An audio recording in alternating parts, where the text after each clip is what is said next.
یاجوج و ماجوج کے بارے میں کچھ تفصیل سے بتائیں۔ کچھ لوگ کہتے ہیں ان کا ظہور ہو چکا، تفصیل سے بتائیں۔ پہلی بات، ان کا ظہور ہو چکا، اس کے بارے میں تو قطعی باتیں کہی جائے گی کہ نہیں، ظہور نہیں ہوا۔ ہاں، بعض لوگوں نے تاتاریوں کے بارے میں کہا تھا کہ یہی یاجوج ماجوج ہے، لیکن یہ صحیح نہیں ہے۔ ان کے پیچھے، ان کے آگے کچھ قیامت کی نشانیاں جو صحیح حدیث میں ہیں وہ نہیں ہوئی، اور ابھی تک ہونے کا امکان ہے آگے انشاءاللہ، لیکن اس وقت ابھی تک نہیں ہوا ہے۔ یاجوج ماجوج کی تفصیل آپ خود یعنی مختصر طور پر ذوالقرنین کے قصے کے ساتھ ہے۔ وَيَسْأَلُونَكَ عَنِ ذُوالْقَرْنَيْنِ کے بارے پوچھتے ہیں، تو گئے اور وہ جہاں سورج نکلتا ہے، ڈوبتا ہے، پھر اس کے بعد سورج جہاں نکلتا ہے، اس کے بعد فَأَتْبَعَ سَبَبًا حَتَّىٰ إِذَا بَلَغَ بَيْنَ السَّدَّيْنِ وَجَدَ مِن دُونِهِمَا قَوْمًا لَا يَكَادُونَ يَفْقَهُونَ قَوْلًا قَالُوا يَا ذَا الْقَرْنَيْنِ إِنَّ يَأْجُوجَ وَمَأْجُوجَ مُفْسِدُونَ فِي الْأَرْضِ فهل نجعل لك خرجا على أن تجعل بيننا وبينهم سدا قال ما مكنني فيه ربي خير فأعينوني بقوة أجعل بينكم وبينهم ردما۔ جب وہاں پہنچے دو پہاڑوں کے درمیان تو لوگوں نے شکایت کی، ظاہر بات ہے ان کے ایذا رسانی سے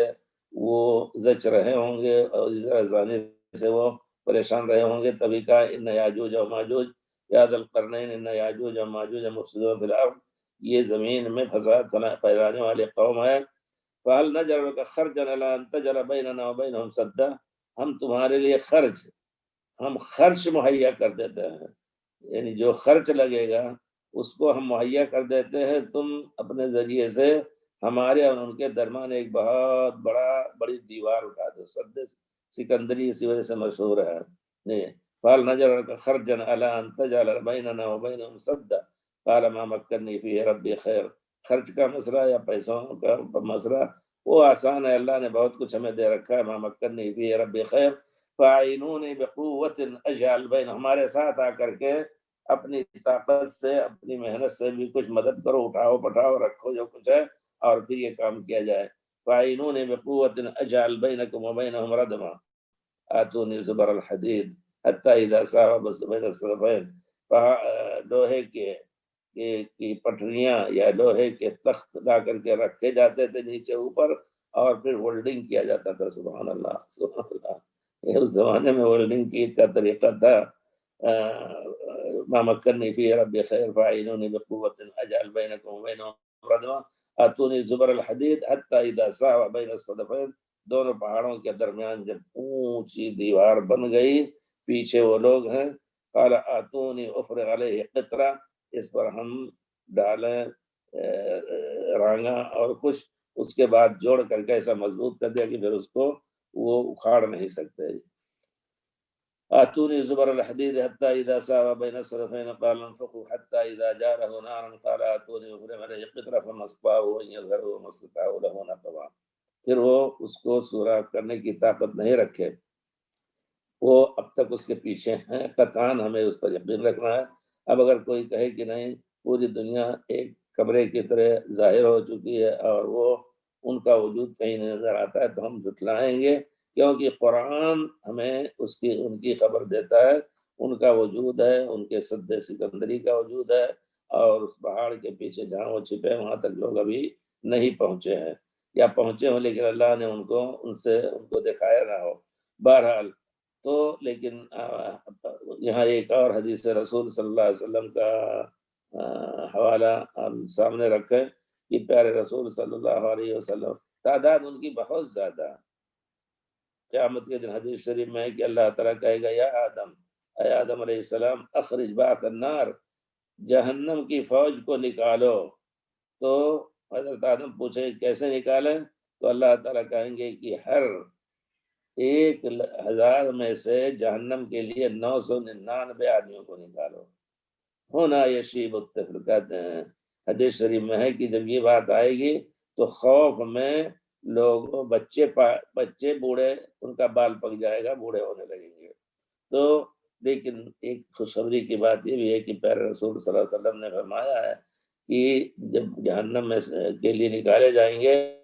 تو منکم واحد ومن یاجوج و ماجوج 1000، مسلمان ایک امت محمد صلی اللہ علیہ وسلم میں سے، اور یاجوج ماجوج اور دوسری قوموں میں سے ایک الف نکالے جائیں گے۔ بہرحال تو ذوالقرنین کے ذریعے اللہ تعالیٰ نے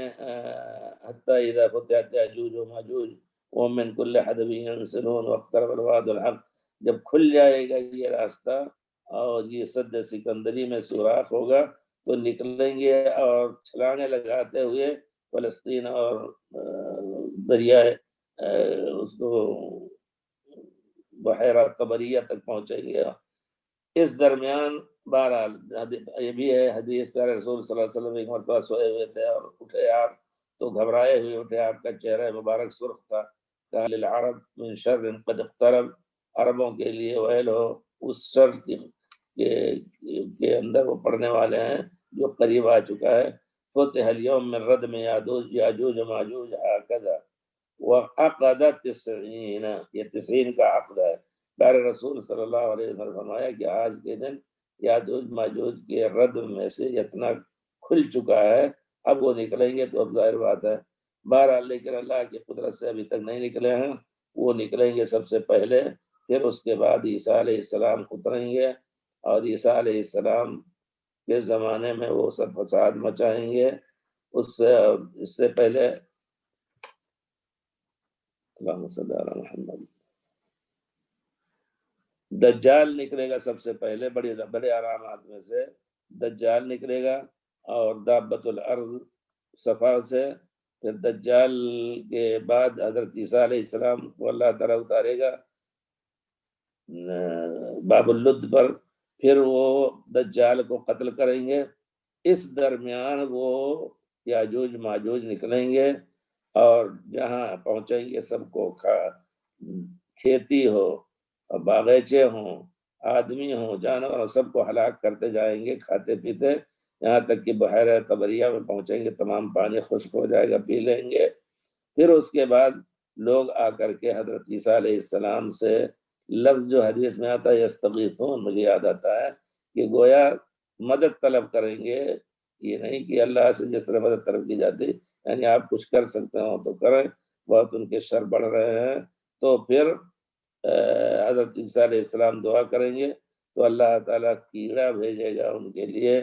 طاعون کی شکل میں، نغف کے نام سے، اور وہ کیڑے سب کو فرسا، یعنی ایسا معلوم ہوتا ہے کہ سب